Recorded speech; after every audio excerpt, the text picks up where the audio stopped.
Let me tell you where I am now. I accept and I understand that I don't know anything. First of all, the music industry is just a microcosm of the world. So whenever you stand for something and you stand for goodness and truth, you will always get resistance. That's period.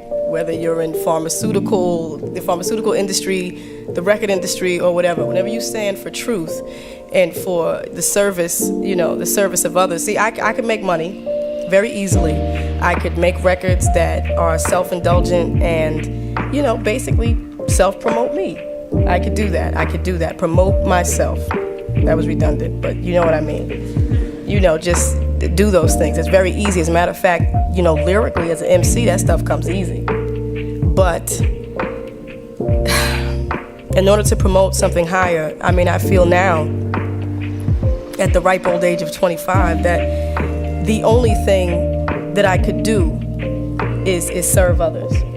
You understand what I'm saying? And because there are people who have not reached that point in their walk, yes, there's a little anger, there's a little resentment, because you raise a standard. You especially when you do it and you make some noise, and you do it and people actually listen to what you have to say, and like your record is bumping on the radio and you're saying something that holds a mirror up to a lot of the negativity and self-indulgent things and messages that a lot of other people, but we're all young. I have a hard time being so hard on the music world, especially hip-hop, because most of them come out of the hood 17 years old, having no clue or concept, having no concept of what life really is.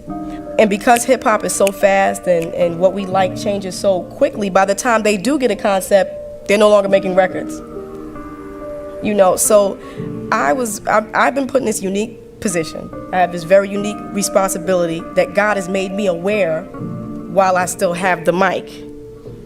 And it's like I was expressing to my good friend today. I said, my mother, she taught me. She raised me with certain morals and certain standards. But, like any kid, when I was out there with my friends, I cut up, I wilded out, acted up, amongst people whose mothers may not have taught them the same ideals. But every time I acted up, it was like my mother was always right there.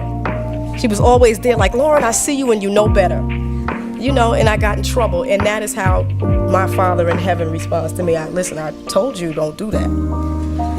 I told you don't do that. And I told you that you better have the courage, because the kids, they may talk about you. They might say bad things about you, but when you come home, what I have waiting for you if you do what I tell you to, and also what I have waiting for you if you don't. So that's enough for me. That's enough for me. I have reached a place, and I'm telling you, I'm so blessed to have reached this place where, 5 years ago I was so thin-skinned. Whatever anybody said would just, oh my God, they don't like this rhyme and my songs and And then one day I woke up. And it was like my skin was it was so thick, it was impenetrable by those fiery darts. They just had no effect. And I realized that was a strength and a confidence that only came from a higher source.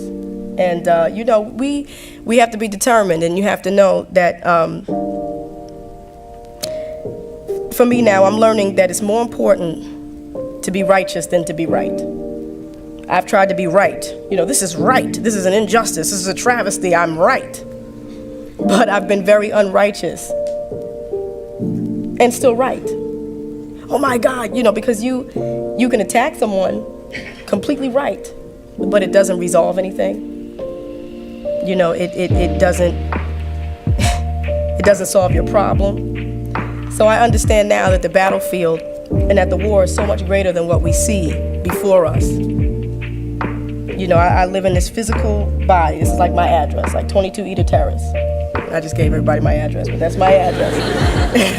Fight me, no. But this is where I live, but there's something much deeper. Who I am, has nothing to do with, the hair and the shoes and stuff, even though I like shoes. But, it has nothing to do with that. So and what I do, I find there's a lot of power in prayer. So I pray for the people who don't understand me. And I tell you, to be honest with you, I pray more now to be understood No, excuse me, to understand than to be understood. I pray now to learn how to love than to be loved. Because God has given me an abundance, so, I don't need God. These people don't understand me. They think I'm crazy. Every time I'm on the mic, they just, it's not about that. I pray that I understand them so that I can talk to them, minister to them even more. You understand what I'm saying? So I'm just not afraid of, it's of no effect. It's immaterial to me. Because our enemies are not physical bodies. They're actually our family. They don't know it, and we don't always know it. But our enemies are not, they're not flesh and blood. And our problems are not flesh and blood, even though we think they are. I know that was very, I don't mean to sound ethereal, because what I'm saying, I'm telling you, is heavy as bricks. It's concrete. It's very concrete. Sometimes it can sound like doo-doo-doo, but it's not that. It's like, who saw the movie The Matrix? Okay, good. Then we can start from a point of reference. Matrix was a banging movie to me, and the reason why I appreciated it so much was because, you remember at the end when Neo realized his potential? He started to see the binary code. You remember that? The whole world. Well, that's where I'm trying to be spiritually. I'm trying to see the word of God in the whole world. So every time that agent throws a punch, I'm like, I see you. Oh, okay. I'm just catching his punches. So I'm not afraid. I'm not afraid because I'm starting to see that. Things are just, situations materialize themselves and, oh, he's an agent. But here's the trick. Here's the trick, is that you have to remember that sometimes you can be an agent. You can be an agent to yourself. You can be an agent against someone else and not even realize that you're being used, That's the Matrix.